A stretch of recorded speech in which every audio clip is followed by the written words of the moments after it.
hari ini politik seolah-olah hanya diwarnai dengan silaturahmi politik, lalu survei elektabilitas, popularitas, capek nggak? Ya kan?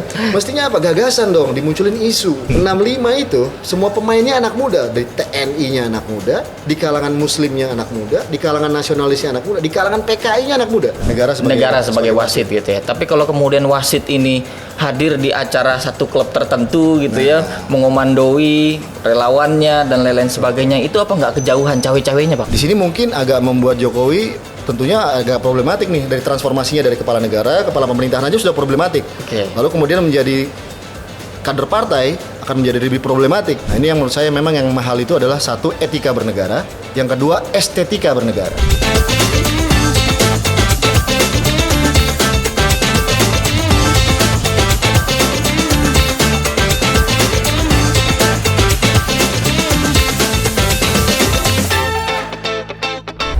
Assalamualaikum warahmatullahi wabarakatuh. Kembali jumpa di obrolan Sultan di channel YouTube indela.com. Kali ini kita akan berdiskusi dengan seorang yang sangat amat luar biasa, tokoh muda, antropolog, pendiri perkumpulan kader bangsa, Bang Dimas Oki Nugroho. Assalamualaikum, Bang. Waalaikumsalam, Mas Sultan. Sehat, Bang ya? Sehat, alhamdulillah. Seger sekali nih kayaknya nih, Bang. Harus seger kita. Harus seger ya, Bang. Panggil sama Sultan kita siap. Aduh. Bang Dimas, ini kita bakal mendiskusikan terkait dengan hiruk-pikuk politik pemerintahan kita hari ini, Bang. Kita akhirnya, khususnya generasi muda lah, Bang, ini kan bingung memilah mana urusan privat, mana urusan publik, mana pejabat publik, mana pejabat partai, mana menteri, mana ketum, karena seolah-olah ini ada pencampur adukan yang nggak clear, ini mana kamar yang benernya. Kadang juga kita bingung nih, Pak Jokowi ngomong sebagai kepala negara, pembina relawan, apa petugas partai, apa siapa nih? Nah, ini kekacauan ini gimana kira-kira menurut Bang Dimas? Iya, mestinya memang negara itu kan dibangun dengan semangat idealisme yang tinggi ya. Orang menyebutkan itu mungkin ada semangat yang sifatnya normatif di sana.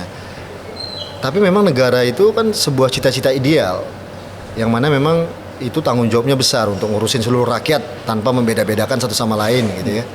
Lalu kemudian harus melakukan public service, ya, membuat kebijakan publik, merumuskan kebijakan publik yang memang terbaik, yang inklusif, ya, yang mampu memastikan bahwa tidak ada yang terzalimi, dirugikan, dan mampu mengatasi ya, atau di atas semua golongan. Idealnya seperti itu, karena kata kuncinya adalah melayani rakyat. Gitu. Dan itu tentunya dilakukan dengan prinsip-prinsip good governance, tata kelola pemerintahan yang baik, benar, transparan, akuntabel. Di mana dalam konteks akuntabilitas tadi ada semangat untuk mendorong partisipasi rakyat secara optimal dalam proses perumusan kebijakan, lalu kemudian dalam proses pengawasan juga melibatkan rakyat atau paling tidak wakil rakyat. Dan wakil rakyat ini dipilih melalui sebuah proses partisipasi politik yang jujur, adil, bersih, transparan, demokratis, dan seterusnya. Lalu juga bagaimana orang-orang yang menjalankan tugas negara tadi, atau negara dalam hal ini, baik negara dalam konteks N besar maupun negara dalam konteks N kecil, ya. Ada beda tuh ya, N besar, N kecil juga. Negara ini kan keseluruhan. Kalau N kecil itu negara itu berarti ya negara dengan state aparatchiknya, dengan aparatur negara gitu. Yang mana di dalamnya pasti ada instrumen-instrumen politik, partisanship gitu. Tapi mereka ketika menjabat sebagai negara, mereka harus bisa berperilaku sebagai negara dengan N besar. Gitu. Mereka harus bisa mengatasi seluruh polarisasi masyarakat yang majemuk, apalagi seperti Indonesia gitu ya. Nah, ini yang harus dilakukan adalah kemudian menghormati hak sipil, kebebasan sipil harus dihormati. Lalu kan tidak semua unsur warga negara atau masyarakat itu yang memiliki kapasitas yang besar. Artinya mereka yang sudah mampu secara ekonomi, mereka yang mungkin terliterasi, dan tapi ada orang-orang yang mungkin berada dalam posisi marginal, yang berada di pinggir dan terpinggirkan. Nah, ini tugas negara untuk melakukan penguatan di situ. Gitu. Sehingga memang dalam konsep negara pluralistik atau teori negara pluralistik, negara itu harus berada di tengah. Dia harus sebagai wasit, ya kan, yang mampu memastikan bahwa hadirnya keadilan, hadirnya kebijakan publik yang tadi itu yang inklusif, yang berpihak kepada masyarakat kecil, tapi bukan berarti kemudian mengenyampingkan misalnya unsur-unsur dari masyarakat yang berstratum kelas ekonomi yang lebih baik misalnya. Jadi artinya begini, dalam konteks misalnya mengelola kehidupan berbangsa dan bernegara dalam konteks masyarakat ekonomi, let's say, itu kalangan pengusaha juga didengar aspirasinya. Semua harus didengar. Ya, tapi juga kalangan serikat pekerja, lalu kemudian dari kelompok-kelompok ekonomi yang termarginalkan, ini juga tentunya harus ada program atau kebijakan negara yang bisa melindungi mereka gitu. Tapi kalau tadi Bang Dimas mengatakan bahwa aktor politik sebagai wasit, tapi kalau negara sebagai wasit gitu ya. Tapi kalau kemudian wasit ini hadir di acara satu klub tertentu gitu ya, mengomandoi relawannya dan lain-lain sebagainya, itu apa nggak kejauhan cawe-cawenya, Pak? Nah, itu yang bisa meng-create problem. Itu meng-create masalah. Karena kita juga bicara ketika negara itu sudah dibangun dengan prinsip-prinsip yang ideal, ada cita-cita moralitas tinggi di sana, ada idealisme di sana. Ya kan, dan di situ ada unsur keteladanan, karena bagaimanapun negara baik itu N besar maupun N kecil itu ada unsur leadership kepemimpinan di sana yang hadir. Dan itu artinya ada keteladanan, dan itu diharapkan kemudian masyarakat kan mencontoh itu. Gitu kan. Artinya hari ini menjadi pemimpin itu tidak mudah. Menjadi Pak Jokowi nggak mudah sebenarnya hari ini. Apalagi ditambah hari ini ketika era media sosial, orang bisa cepat banget nih mengikuti informasi, memberikan komentar, dan lalu kemudian terlibat dalam banyak perdebatan. Penjelasan tidak mudahnya itu maksudnya gimana, Mak? Artinya kan ini sudah di ujung pemerintahan, harusnya kan mudah gitu untuk kemudian menjadi posisi berdiri sebagai wasit lah, katakan tadi, Bang. Jadi Pak Jokowi itu kan begini situasinya. Kalau kita mengarah kepada bagaimana apa yang harus dilakukan oleh Jokowi sebagai presiden.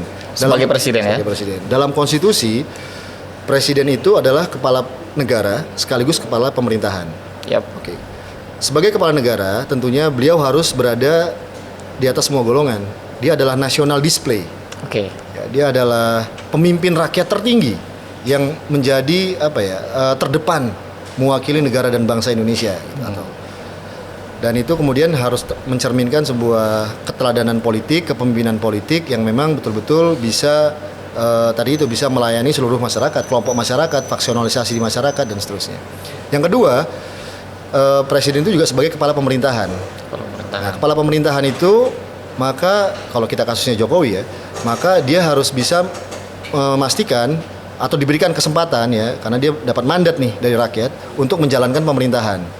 Program-program yang dibuat untuk seluas-luasnya kemaslahatan rakyat itu harus betul-betul dijalankan dengan baik. Dan dia sebagai pemerintah juga harus memiliki kemampuan namanya political statecraft, kemampuan dalam berpolitik untuk memastikan bahwa agenda-agenda pemerintahnya berjalan baik. Aspek keberlanjutannya ya. Dan keberlanjutannya.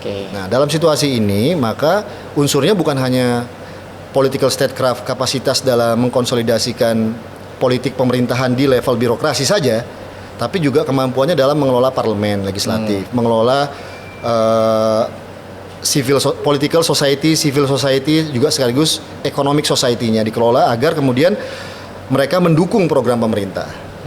Karena asumsinya tadi adalah, asumsi moralitas tertingginya adalah apa yang dijalankan oleh pemerintah merupakan mandat rakyat dan tujuannya adalah untuk memenuhi kemaslahatan rakyat seluas-luasnya, sepenuh-penuhnya, setulus-tulusnya. Ya, nah jadi artinya tanpa membeda-bedakan.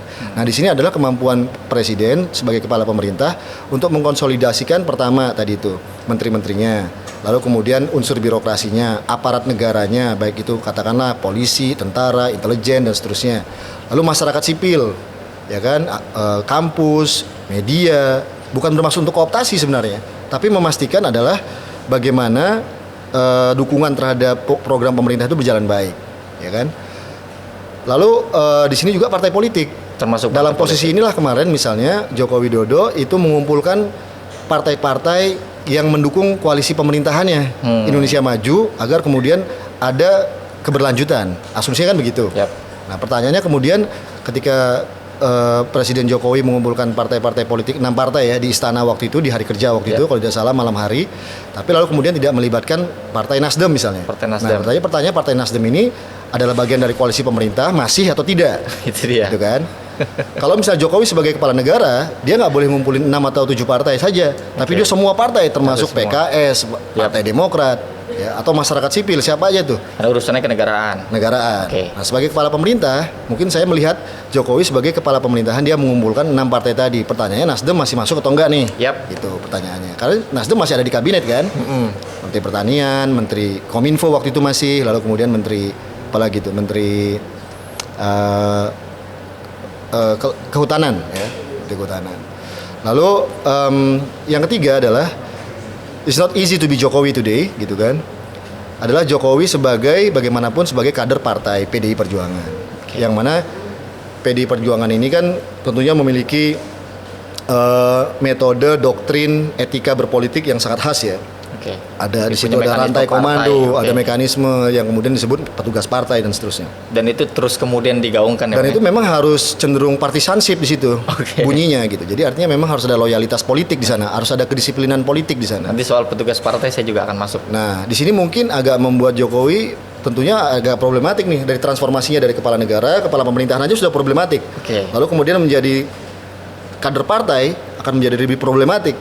Belum lagi peran yang keempat, yaitu adalah Jokowi tentunya sebagai political man, sebagai insan politik yang tentunya punya kepentingan sendiri, cita-cita sendiri,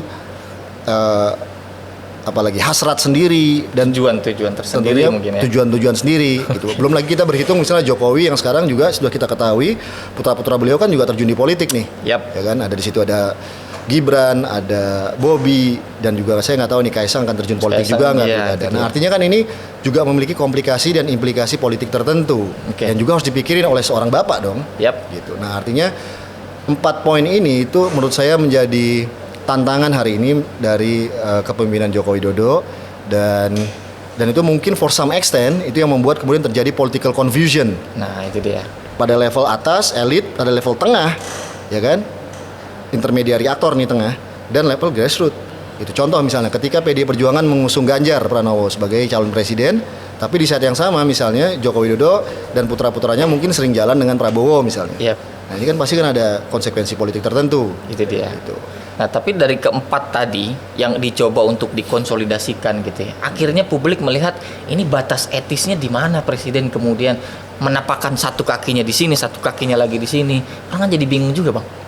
Ya, tadi itu karena ya yang menurut saya yang paling harus dipegang adalah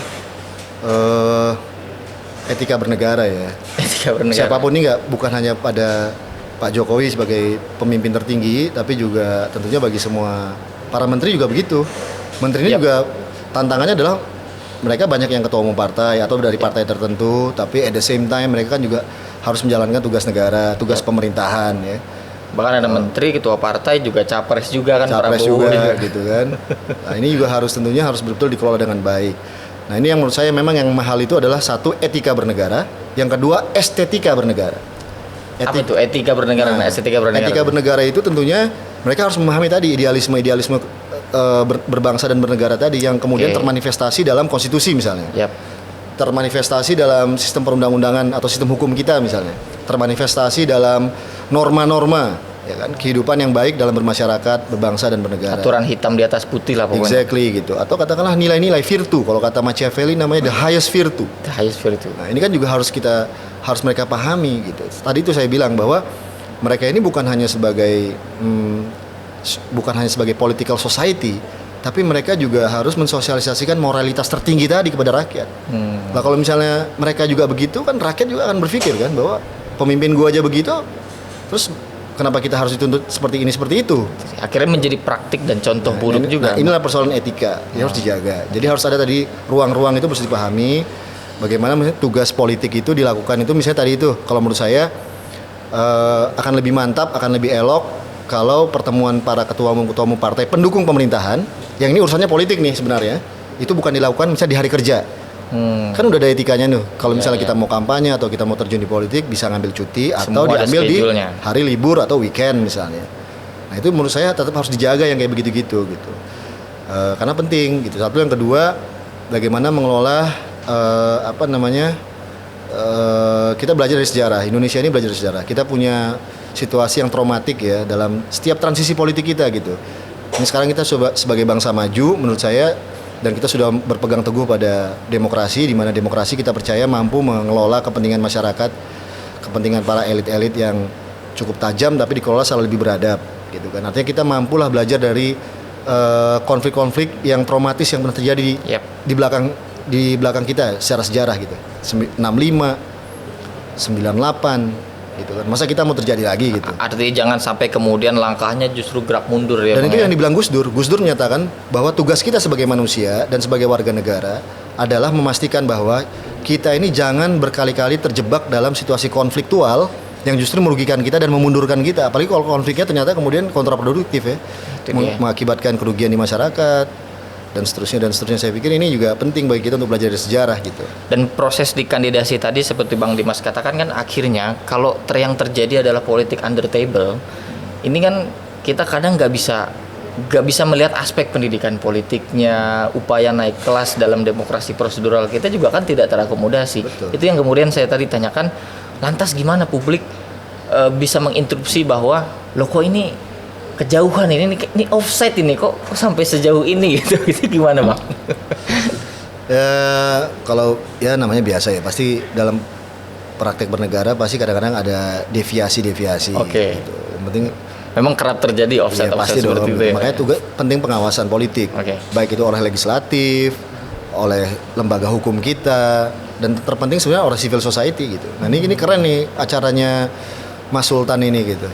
Artinya kan ini adalah partisipasi masyarakat sipil Oke. yang mencoba untuk ikut terlibat mengurusi negara, mengawasi negara. Yap. Gitu. Dan tugas media kan memang begitu gitu. Dan Yap. hari ini di era new media yang paling menarik adalah justru peran media itu tidak mesti harus dilakukan oleh institusi-institusi media yang sifatnya konvensional ya. Jadi salah satu pilar demokrasi yang cukup Demokrasi penting. yang cukup kuat justru partisipasi anak muda hari ini mereka buat status saja di media sosial itu sebenarnya adalah bagian dari partisipasi untuk memberikan input atau bahkan mengawasi, memberikan kritik, dan nggak boleh alergi terhadap kritik. Belum apa-apa kita menganggap ini sebagai sebuah oposisi atau membenci negara atau dan seterusnya. Jadi karakteristik kita bahwa negara ini majemuk, sunatullahnya adalah memang negara ini sangat plural, dan artinya kita harus memahami bahwa memang untuk ngurus negara ini harus bareng-bareng gitu, harus gotong royong gitu. Gak bisa sendirian gitu ya Nggak Bang, boleh yang namanya zero sum, menang kalah hitam putih, nggak boleh yang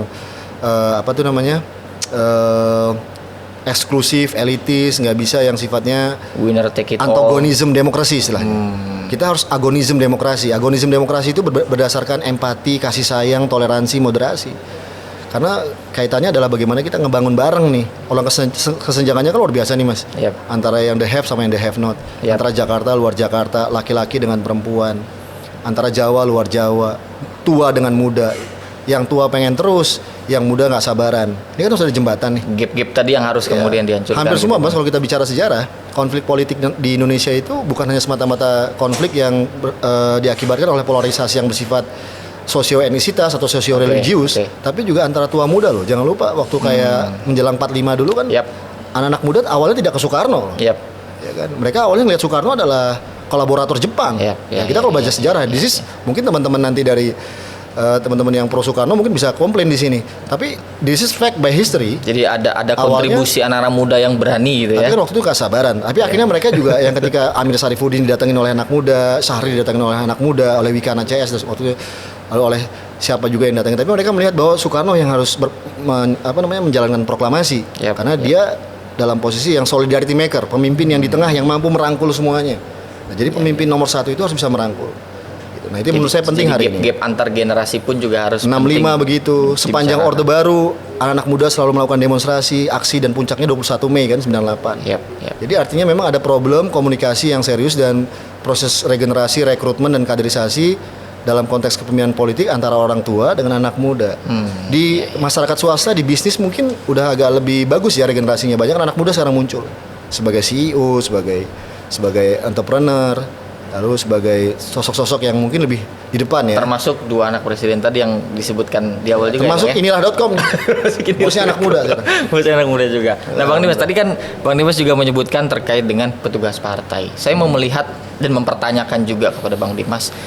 Ini secara progres peradaban politik kita atau kemapanan institusi demokrasi di Indonesia ya, yang dia sebagai kepala negara tapi kemudian digaung-gaungkan dengan petugas partai itu sehat apa gimana ya Bang? Gini sih, itu tarik menarik antara menurut saya wajar ya. Itu jawaban saya pertama. Oke. Ya. Itu pertama wajar gitu. Kenapa? Saya bisa jelasin bahwa terjadi kontraksi pada tataran itu karena memang kita itu dari segi sistem juga begini. Jadi yang berhak mencalonkan pejabat yang punya otoritas politik itu kan partai politik. ya, baik itu sebagai anggota legislatif DPRD maupun DPR RI, ya kan, menjadi kepala daerah atau menjadi presiden bahkan. Gitu. Atau kita tahu bahwa menteri-menteri juga banyak yang punya background partai, diusung oleh partai, direkomendasikan oleh partai.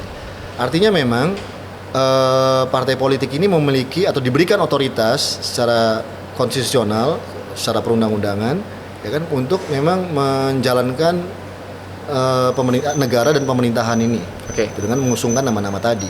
Yap. Nah, tapi problemnya seringkali orang-orang di partai politik ini tidak populer di mata publik. Ini yang terjadi di Indonesia hari ini ya. Yap. Ya kan?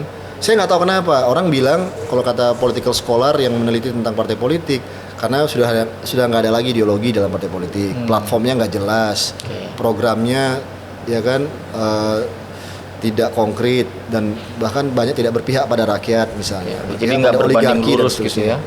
Rekrutmennya juga nggak jelas siapa yang sering direkrut, seringkali justru anaknya siapa, ya kan? Pintunya tidak terbuka lebar. Ya. Lalu kemudian apa lagi? Rekrutmennya tadi, lalu kaderisasi dan lalu kemudian distribusi of powernya, penugasannya, siapa yang menjadi itu bukan berdasarkan political appointee, tapi lebih kepada tadi itu, apakah ada pertimbangan nepotisme di sana, apakah ada pertimbangan KKN di sana dan seterusnya. Tapi itu bukan hanya persoalan di Indonesia, partai politik di negara-negara maju sekalipun juga punya problem yang sama sebenarnya. Persoalan bagaimana mereka mendapatkan kepercayaan dan popularitas di mata rakyat. Nah, sehingga seringkali memang terjadi shortcut. Yang direkrut itu adalah orang-orang yang punya popularitas di mata masyarakat. Mereka partai mungkin merekrut secara instan selebriti misalnya, atau orang-orang yang mungkin sudah populer ya kan, terlebih dulu di mata publik. Lalu kemudian atau mereka mengambil orang-orang yang punya power atau relasi power, apakah dia istrinya kepala daerah, anaknya kepala daerah, atau bahkan kepala daerah itu sendiri misalnya. Ini yang kejadian di beberapa tempat sekarang hari ini gitu. Nah, jadi ini memang problem tarik-menariknya di situ. Nah, ketika dia kemudian terpilih, si sosok ini yang tadinya dia memang nggak punya background kaderisasi politik dan ideologisasi politik di partai tersebut, atau proses sosialisasi yang kuat di internal, lalu kemudian terpilih, lalu kemudian karena pertimbangan popularitas saja, lalu kemudian diusung dan kemudian menjadi pejabat publik, lalu kemudian di situ dia kemudian terjadi ambivalensi. Satu sisi dia harus melayani kepentingan partai, ya kan, yang tentunya pasti punya kepentingan macam-macam nih, kepentingan grouping, kepentingan faksionalisasi, kepentingan ekonomi masih politik, punya agenda-agenda partai kepentingan dan seterusnya ya. Tapi di saat yang sama dia kan juga punya pilihan-pilihan yang harus diambil kan, sebagai tentunya pejabat publik nih gitu. Nah, tarik menarik ini yang menjadi problem gitu, satu. Yang kedua adalah menurut saya yang terpenting adalah siapapun yang direkrut oleh partai politik itu harus mendapatkan pembobotan yang kuat, harus diberikan kaderisasi yang berkualitas, yang memang itu harus berdasarkan dengan platform dan ideologi dari partai. Nah, pertanyaannya sekarang, ideologi dan platform partai ini udah benar belum? Nah, itu dia. Ya kan? Itu menjadi kritik tersendiri. Politik, ya. Gitu. Nah, lalu kemudian partai politik itu hari ini juga supaya mereka mendapatkan popularitas yang kuat di masyarakat, jangan hanya semata-mata memainkan political selfism saja, hanya kepentingan mereka saja atau kepentingan internal mereka saja, tapi juga harus bisa memastikan bahwa yang aspirasi yang mereka perjuangkan, isu yang mereka perjuangkan itu betul-betul relevan dengan kebutuhan masyarakat. Jadi saya pikir ini sangat krusial, harus ada koneksitasnya. Dan lalu kemudian baru pertanyaan kemudian adalah bagaimana membangun korelasi antara tadi ini, persoalan kontraksi atau menghindari yang sifatnya kontradiksi yang kemudian justru membuat politik itu menjadi gelap, menjadi deadlock, menjadi jalan buntu. Kan kita nggak pengen dong politik jalan buntu. Menurut saya, satu sisi yang harus dipahami adalah yang harus dibangun itu lagi-lagi dalam situasi yang dunia yang atau global yang sedang mengalami transformasi sosial ekonomi politik ini adalah membangun kelembagaan yang kokoh. Jadi satu sisi partai politik ini juga jangan dibunuh. Partai politik harus diperkuat. Karena tadi itu mereka punya mandat konstitusi. Yang kedua, mereka juga adalah mereka ini adalah instrumen politik modern yang demokratis, ya, di mana rakyat bisa terlibat di sana, masuk di sana. Nah, partai politik harus diperkuat, dipersehat, ya kan, lalu kemudian diisi oleh orang baik, ya kan, diperbaiki prosesnya. Dan ini adalah kesempatan karena ini kesana kelompok tua kan ini sudah tikungan terakhir nih. Yap. Nah sekarang ini anak-anak muda yang muncul bisa mewarnai partai politik dan proses pengambilan keputusan, kaderisasi, rekrutmen, regenerasi dan seterusnya bisa berjalan baik. Harapannya begitu. Yang kedua adalah membangun political order, tertib politik. Jadi siapapun yang dipilih menjadi pejabat publik itu sebaiknya memang harus betul-betul melalui proses kaderisasi yang baik. Oke. Jangan semata-mata dia karena populer dan seterusnya. Ya. Kalaupun dia dipilih karena berdasarkan pertimbangan popularitas, harus dipastikan mentoring, pendampingan politik dari para partai politik pengusung ini jangan putus. Oke. Jangan putus. Itu kan bagian dari kritik kita terhadap partai politik gitu ya. Tapi kan akhirnya kita juga tidak bisa mewajarkan istilah petugas partai itu ini hanya untuk identitas di dalam mekanisme partai politik, atau lebih jauh lagi ada kungkungan yang memang secara tersirat disimbolkan sebagai petugas partai. Nah, persoalan petugas partai ini itu kan menjadi populer ketika pimpinan dari PD Perjuangan itu kan menegaskan bahwa Anda adalah petugas partai gitu. Itu karena selama ini dan sekarang Pak Ganjar pun demikian dianggap juga sebagai labelnya. partai. Sebenarnya gini loh, sejarahnya itu ketika banyak publik kan mengkritisi kualitas partai politik. Yes. Dianggap partai politik ini kurang disiplin. Yap. Ya kan, menertibkan kader-kadernya yang bermain dalam berbagai isu-isu yang dianggap negatif di mata publik. Yap. Let's say korupsi, Tidak mencerminkan lah. betul, yang kurang Keteladanan. aspiratif dan seterusnya. Nah, menurut saya respon impulsifnya waktu itu kalau dalam konteks petugas partai adalah itu untuk menunjukkan bahwa partai itu lebih superior Oke. dibanding para pejabat-pejabat publik ini, yang sesungguhnya mereka juga memiliki landasan hukum yang kokoh loh, Oke. gitu, secara legal formal. Tadi itu presiden by konstitusi, Oke. ya kan, lalu kemudian juga kepala daerah juga by undang-undang. Yap. Artinya mereka juga punya otoritas politik berdasarkan legal formal yang kokoh gitu, legitimate gitu. Nah, menurut saya yang penting itu jangan zero sum sih.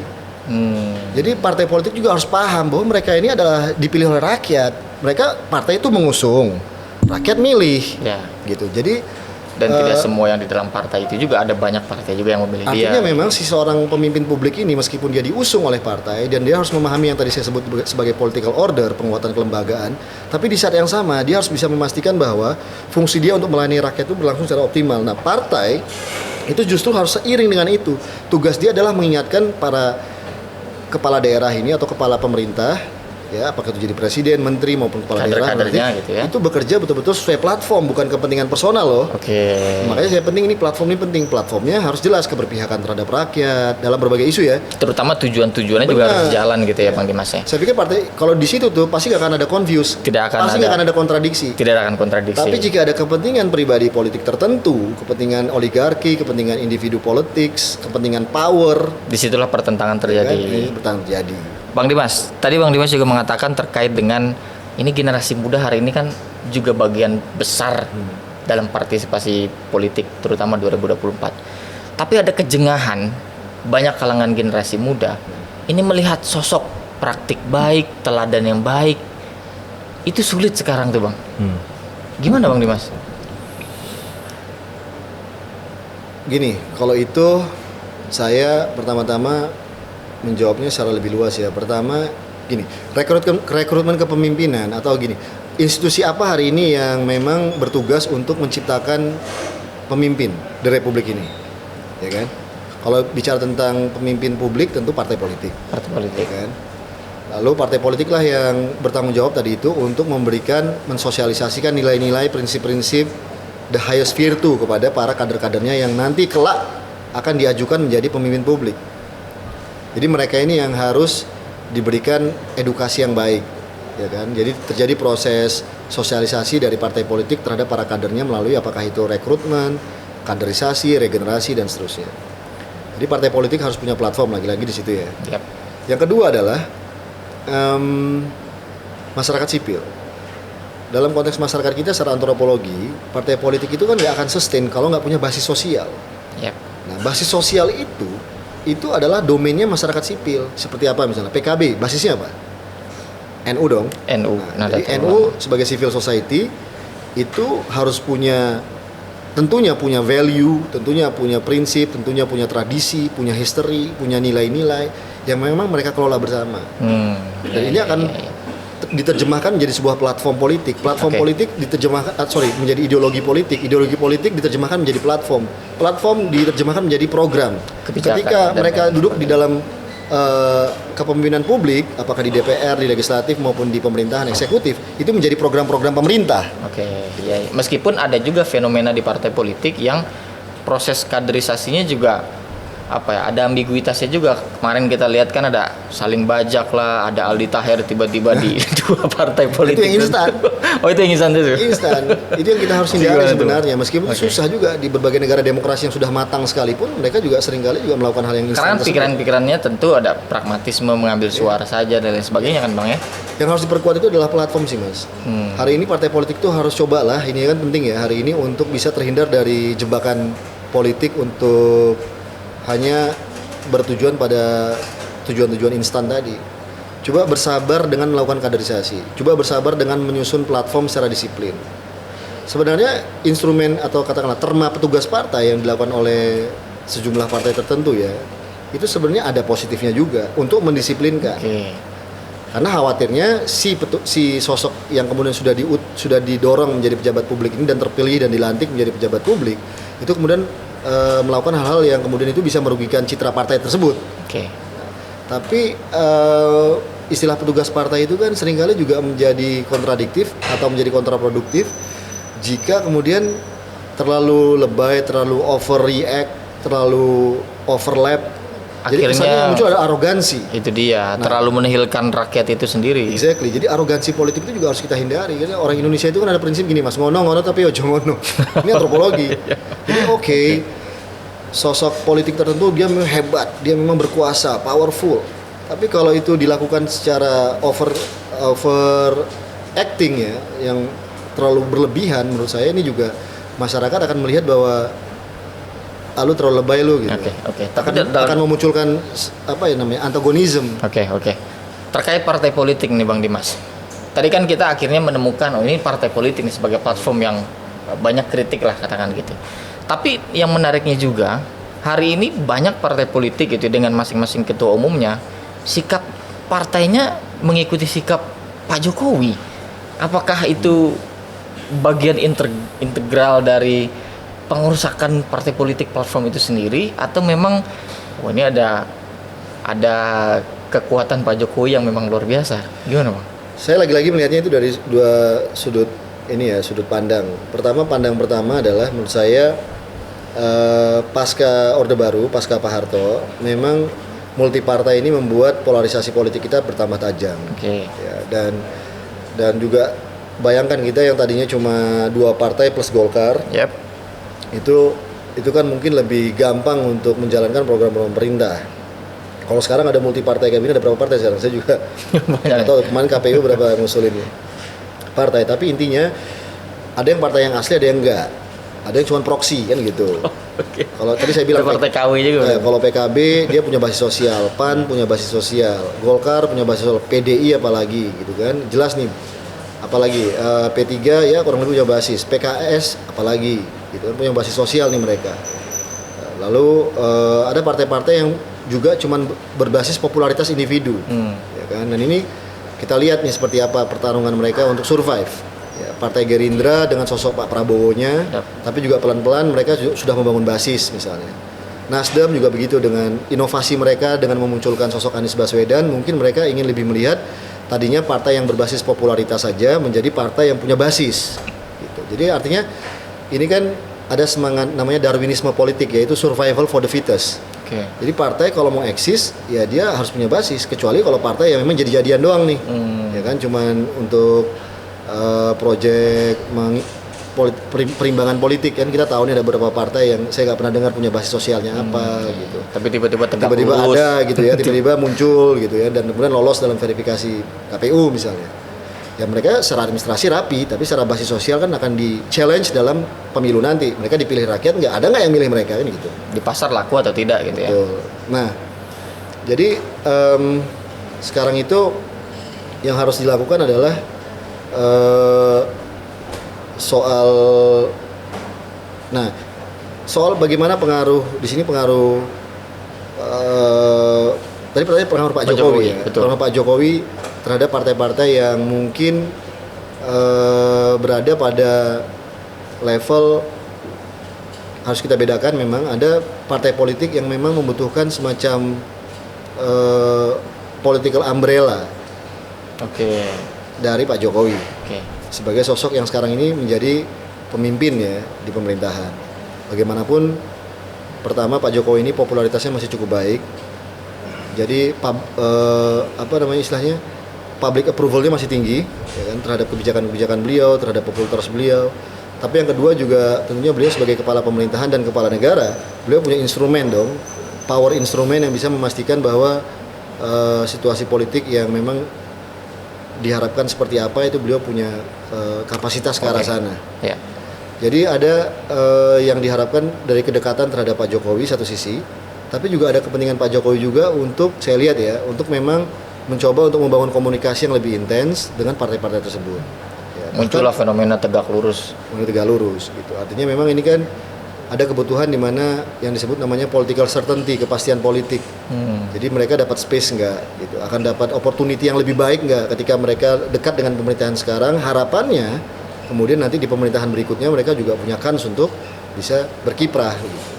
Dan Pak Jokowi itu sebagai presiden hari ini, beliau bagaimanapun punya kekuatan penentu juga. Saya nggak tahu, ini harus dilihat persentasenya. Yang jelas bukan 100%. Ya, tapi dia punya mungkin let's say punya pengaruh ya kan, untuk bisa memastikan ada kesempatan-kesempatan keberlanjutan politik bagi partai-partai yang memang memiliki ketergantungan atau membangun ketergantungan terhadap Jokowi. Nah, tapi bagi partai seperti PDI Perjuangan misalnya, partai ini partai besar, pemenang pemilu. Nah, mungkin kaitannya konteksnya bukan ketergantungan politik, tapi harapannya adalah bagaimana Pak Jokowi ini harus sejalan nih dengan keinginan partai. Sebagai pengusung Pak Jokowi dalam mulai dari wali kota 2 periode, gubernur 1 periode, presiden 2 periode, lalu juga putra-putranya Pak Jokowi juga maju dari PDI Perjuangan, Gibran dari Solo, Bobi dari Medan. Tentunya ini juga menjadi sesuatu pertimbangan besar bagi PDI Perjuangan untuk bisa berkomunikasi secara lebih struktural ya terhadap Jokowi. Artinya kalau partai-partai lain fenomena tegak lurus dengan Pak Jokowi itu wajar juga, Mas? Jokowi sebagai kepala negara iya. Dan Jokowi sebagai kepala pemerintahan menurut saya, nah ini problematik kalau misalnya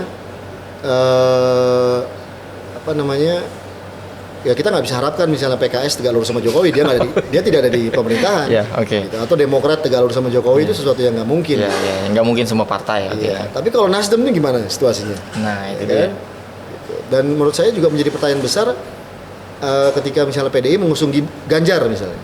Ya kan? Dengan kita ketahui dari laporan media kan nih, PDI mengumumkan Ganjar sebagai calon presiden dan menginformasikan ke Jokowi kan H-1. Saya nggak tahu ini benar apa nggak, di laporan di media saya baca begitu. Tapi if it is the case, jika itu yang terjadi, menurut saya kan, dan saya juga nggak tahu apakah memang dalam konteks sustainability Jokowi menginginkan Ganjar menjadi penggantinya misalnya.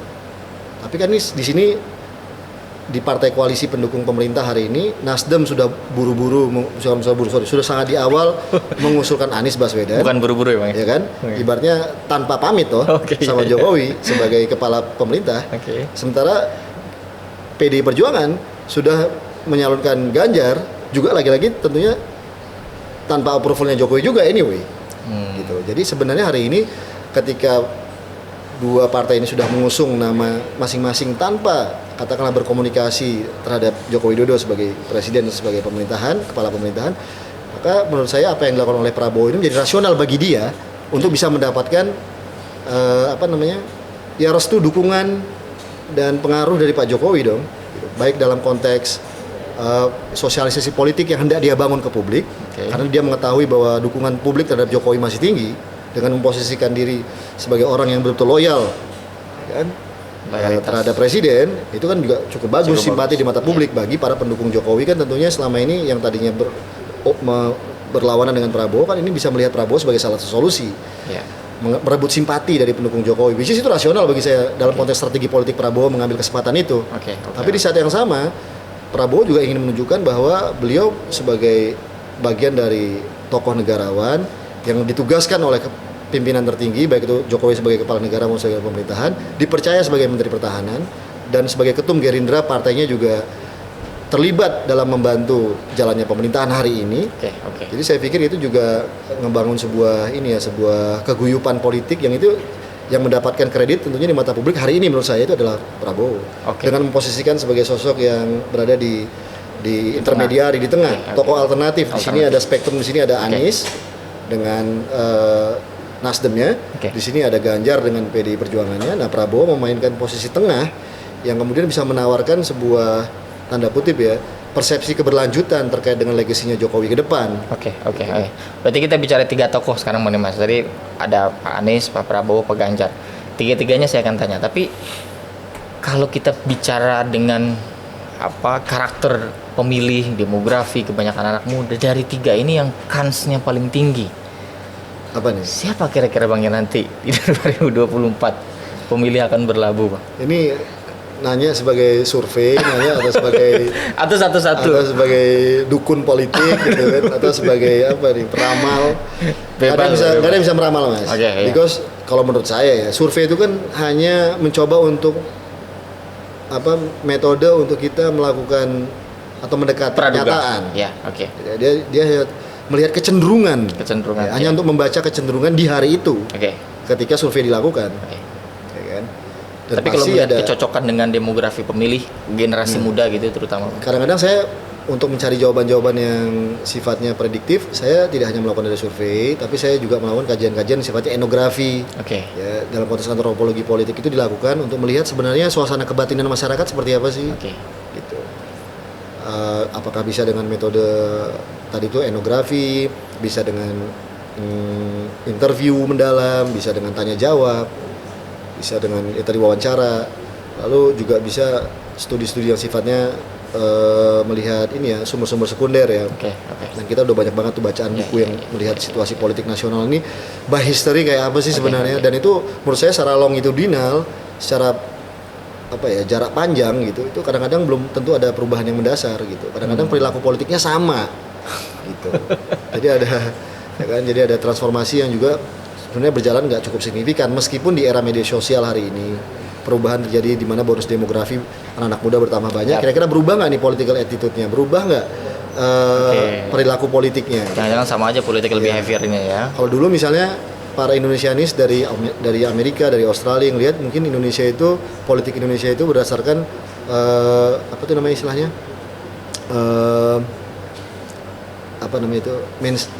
mainstreaming itu politik aliran. Politik aliran itu kita kan dibilang tuh ada yang abangan, ada yang Islam tradisional, ada yang modernis. Clifford Geertz. Nah, apakah masih kayak gitu? Apakah kemudian seorang Muslim yang soleh, let's say pious Muslim, itu dia kemudian bisa nggak dia memilih atau mencoblos partai abangan seperti let's say PDI Perjuangan? Apakah PDI Perjuangan sekarang masih dianggap partai abangan? Apakah P3 masih dianggap sebagai partai Islam meskipun berlambang Ka'bah misalnya? Nah, itu kan hal yang menurutku bisa juga dianalisa sangat bisa dianalisa dalam relevansinya hari ini bagaimana gitu. Kita lihat misalnya apakah Partai Amanah Nasional hanya semata-mata partai yang selama ini tersimbolisasi merepresentasikan suara-suara dari kalangan Muhammadiyah misalnya. Tapi ternyata banyak juga di situ Nahdliyin yang milih, abangan juga banyak yang milih. Banyak artis juga sekarang. Betul, sekarang juga ada artis yang direkrut. Artinya kan ada kebutuhan untuk partai politik itu melakukan ekspansi suara. Gitu. Nah, ini menurut saya juga terjadi di partai-partai, bahkan PDI Perjuangan juga. Banyak kalangan Muslim justru maju dari PDI Perjuangan dan seterusnya. Nah, yang menarik hari ini kalau kita lihat adalah anak-anak muda ini perilaku politiknya sangat inklusif, terbuka. Mereka kalau menurut saya tidak terbebani dengan trauma-trauma politik masa lalu ya. Dalam konteks politik aliran ya, mereka bisa terbebas dari itu dan mereka menurut saya sangat berorientasi pada pada yang saya juga cukup kagum adalah dari anak-anak muda ini mereka memahami yang disebut dengan hikmat kebijaksanaan. Kemarin kita baru melakukan FGD dan yang menarik adalah mereka lebih memilih sosok pemimpin yang dicitrakan itu memang punya kinerja bersih dan jujur ketimbang hanya berbasis popularitas, ngetop dan santun dan celebritical. Gitu. Jadi mereka jadi ada kelegaan di generasi muda ini sebagai pemilih untuk melaju pada track rasional participation ya. Satu, yang kedua ada ukuran moralitas juga ternyata. Jadi jangan dianggap mereka ini hanya oke, kalau misalnya Raffi Ahmad yang populer maju misalnya dalam kepala daerah, belum tentu loh mereka pilih. Belum tentu milih juga ya. Karena ternyata mereka juga melihat tadi itu. Pertama mereka lihat dia punya latar belakang Track record yang seperti track record yang memang sesuai nggak dengan pekerjaan yang mau dia lakukan, atau katakanlah sebagai pejabat publik, kepala daerah misalnya atau apa. Yang kedua adalah dia memang punya track record moralitas yang baik, politik yang baik nggak? Gitu. Artinya ternyata mereka cukup ngeh gitu. Kita melakukan itu di beberapa kota di Jawa, ya, tapi udah cukup rata hari ini. Dan kita kaget juga hasilnya bahwa mereka melihat pemimpin itu lebih objektif. open mind ya. Ya, nah itu satu. Yang kedua juga, pertama bahwa perilaku berpolitik anak-anak muda ini mereka sangat inklusif, mereka sangat kolaboratif, ya kan? Dan mereka melihat bahwa isu mereka hari ini adalah tentang lapangan kerja, tentang economic sustainability dan certainty ke depan bagi mereka. Oke. Ya kan? Di situ ada isu education, di situ ada isu kesehatan, di situ bahkan ada isu lingkungan, di situ ada isu social justice bahkan. Mereka sekarang bahkan yang dari middle up, kelas stratum sosialnya, mereka juga malu kalau sugih dewe, Mas Sultan. Mereka harus bisa menunjukkan lebih kolaboratif. Yep. Sehingga kalau kita lihat sekarang generasi ketiga para keluarga konglomerat misalnya hari ini, mereka yang sudah kuliah mungkin di mana-mana ya, tapi mereka juga nggak pengen terlalu eksklusif seperti orang tua atau kakek mereka atau ayah mereka atau ibu mereka, dan terus mereka juga ingin lebih guyup. Sekarang tuh banyak banget proyek-proyek kolaboratif yang dilakukan oleh perusahaan-perusahaan besar ini sebenarnya, mengundang lebih banyak partisipasi anak muda. Mereka ingin lebih guyup. Ya, itu dia, berarti kebutuhan anak muda sebetulnya kan ingin mengkonsumsi perdebatan-perdebatan kebijakan yang hadir. Betul. Tapi dari tiga tokoh ini kira-kira lalu lintas perdebatan kebijakannya gimana nih? Bang Dimas? Nah, dari tiga ini tadi yang disebut ya. Tadi kalau yang ini kan sekarang yang disebut-sebut oleh lembaga survei yang jadi calon presiden yang kuat ini kan konon ya hari ini berkisar pada 3 nama. Prabowo, Ganjar, Anies ya. Meskipun menurut saya masih ada peluang gitu dari ketua umum partai yang mungkin mencoba untuk masuk, misalnya kayak siapa, Erlangga Hartarto kah, jika kemudian terjadi manuver politik yang ketat bisa saja jadi 4 calon atau 3 calon. Tapi nama-nama ini menurut saya masih mewarnai situasi politik hari ini. Nah, siapa nih yang kemudian bisa menginspirasi atau mengakomodasi isu anak muda? Yang pertama, kenapa anak muda? Anak muda ini kan lagi-lagi hari ini mereka adalah tuan rumah dalam pemilu demokrasi 2024. Yes. Jumlah mereka besar, bonus demografi luar biasa. Pemilik saham terbesar. Ya, exactly. Dan sesungguhnya kedaulatan politik ini secara demografi hari ini di anak-anak muda. Gitu. Nah, saya melihat bahwa isu anak muda menjadi sangat penting, dan para calon-calon presiden, wakil presiden, dan siapapun yang mau maju di legislatif maupun di eksekutif besok ini itu harus mendengar dan bisa membuat diri mereka dan isu-isu yang mereka tawarkan itu relevan di mata anak muda. Dan idealnya memang harus ada perwakilan anak muda di sana. Idealnya, apakah itu kemudian menjadi capres, cawapres, atau kemudian menjadi kepala daerah. Kalau misalnya di legislatif, calon anggota legislatif mungkin udah banyak nih anak muda. Fenomena terbaru seperti Thailand gitu. Thailand usia 40. Yep. Ya kan? Dan dia sangat cerdas dan memiliki kekuatan hikmat kebijaksanaan dalam menengahi konflik politik yang traumatik antara kelompok Taksin dan yang kelompok konservatif. Yep. Gitu. Itu hebat nih ini anak nih gitu. Dan dia mampu nih menjadi jalur jembatan alternatif gitu ya. Tuh. Dan dia menang. Satu. Yang kedua, menurut saya juga kalau kita lihat adalah meskipun nggak semua anak muda yang memahami aspirasi anak muda. Banyak anak muda di Republik ini yang meskipun muda nggak ngerti, ada partai yang mengatasnamakan anak muda, tapi nggak ngerti tentang bagaimana aspirasi anak muda, ya kan, bagaimana memainkan politik anak muda. Atau bahkan partainya jargonnya anak muda, tapi calegnya tua-tua itu. Apa itu? Nah, solidaritas pokoknya. Begitu ya.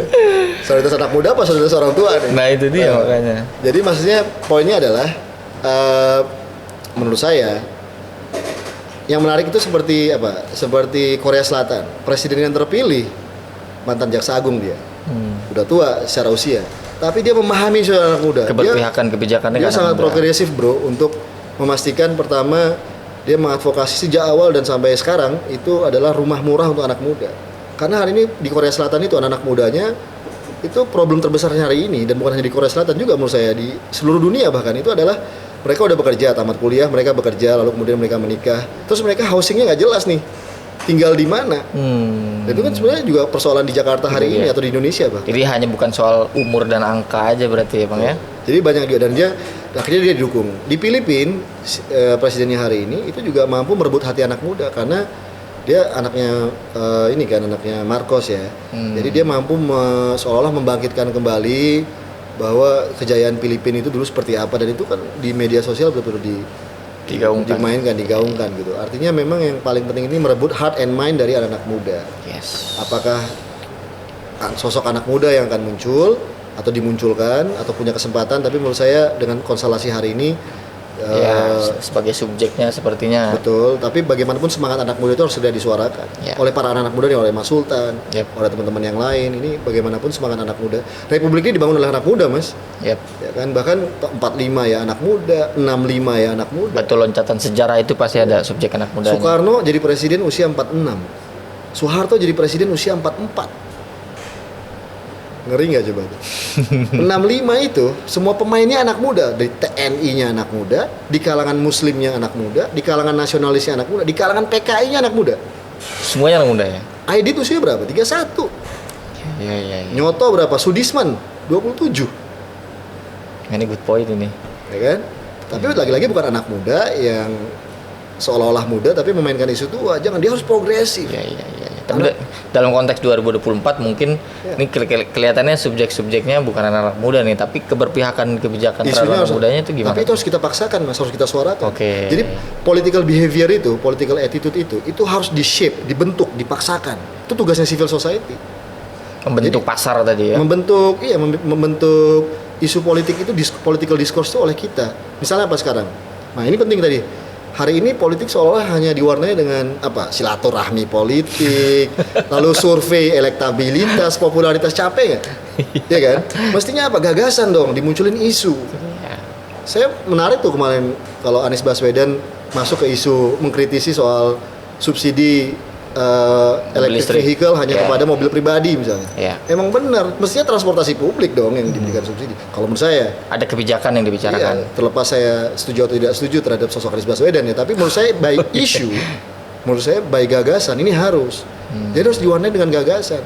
Jadi orang seperti misalnya let's say orang-orang yang memahami tentang hari ini ketika Jokowi menyatakan republik ini, negara ini butuh pemimpin yang pertama memahami tentang atau berani atau pahami tentang geopolitik, tentang security, tentang isu-isu politik global, dia harus paham. Tapi saat sama dia harus paham tentang isu sosial ekonomi, hilirisasi dan seterusnya.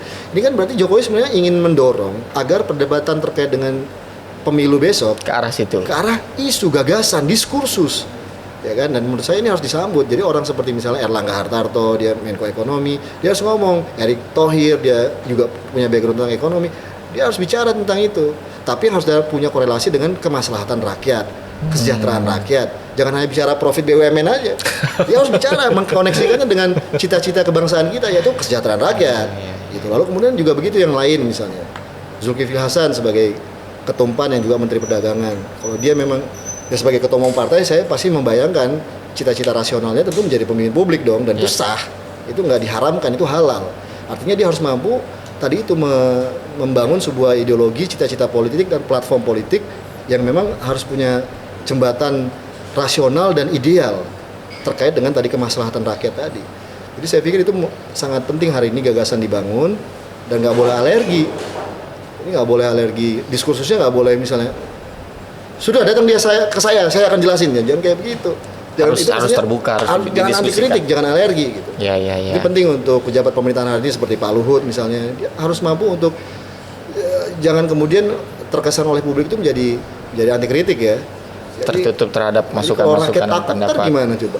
Itu dia. Kan nggak tercapai yang namanya menggerakkan rakyat itu, menggerakkan negara itu harus dilakukan secara otentik. Oleh seorang rakyat yang bergerak, bukan gara-gara skenario politik, bukan gara-gara political manipulation atau political engineering. Apalagi yang Haris Fathia sidangnya tetap berlanjut gitu ya, itu itu lagi, itu problem hari ini kan. Jadi yang penting hari ini Mas, ini kan gini, esensi kenapa kita harus merdeka dan kita memperjuangkan kemerdekaan adalah bahwa bangsa ini digerakkan oleh rakyatnya sendiri, oleh kesadaran. Di situ formasi oleh ada ownership, rasa kepemilikan, kecintaan, bukan rasa takut. Bukan karena operasi khusus, bukan. Bukan karena digerakkan oleh raja terhadap pion seperti main catur, bukan, tapi karena kesadaran bersama. Itu namanya partisipasi yang otentik. Itu Social tujuan movement. demokrasi. Ada social movement di sana ya. Jadi nggak boleh membuat rakyat takut. Ini kritik saya terhadap orang-orang yang mungkin merasa melakukan itu ya. Oke. Siapapun itu, tapi Siapapun menurut saya, itu. ya. Tapi menurut saya sudah itu. Yang penting sekarang mari membangun bangsa ini dengan baik, Oke. dengan kebersamaan, dengan gembira. Ya kan? Lalu siapapun itu secara inklusif. Jangan gara-gara dia misalnya punya platform politik yang berbeda, lalu kita negasikan dia, kita exclude dia dalam proses perumusan kebijakan, itu nggak benar. Terakhir Bang Dimas, persoalan generasi muda. Ini supaya tidak ada fenomena tegak lurus gitu ya, tegak lurus ini, pesan untuk generasi muda untuk bisa naik kelas ke arah pemilih rasional. Gimana Bang? Silakan Bang. Pertama, Anda harus berani bercita-cita. Indonesia ini kata Bung Karno semua untuk semua.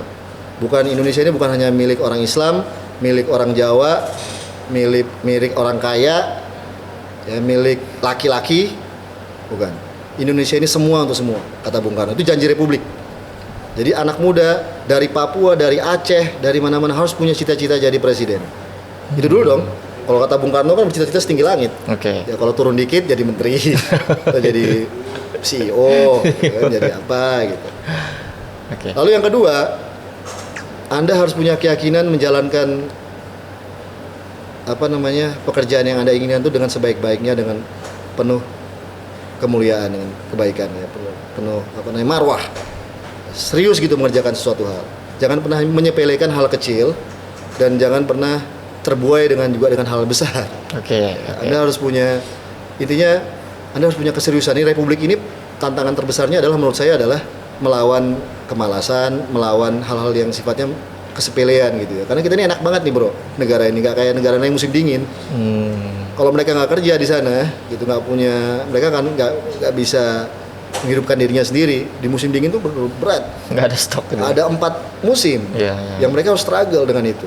Nah sementara kalau kita kan cuma 2 musim nih. Yap. Kita di Republik ini kita nggak bisa makan, atau kita karena nggak kerja kita bisa datang ke rumah orang tua, ke keluarga, ke tetangga, ke teman, atau semua di sini yang biji salak kita lempar ke tanah tumbuh.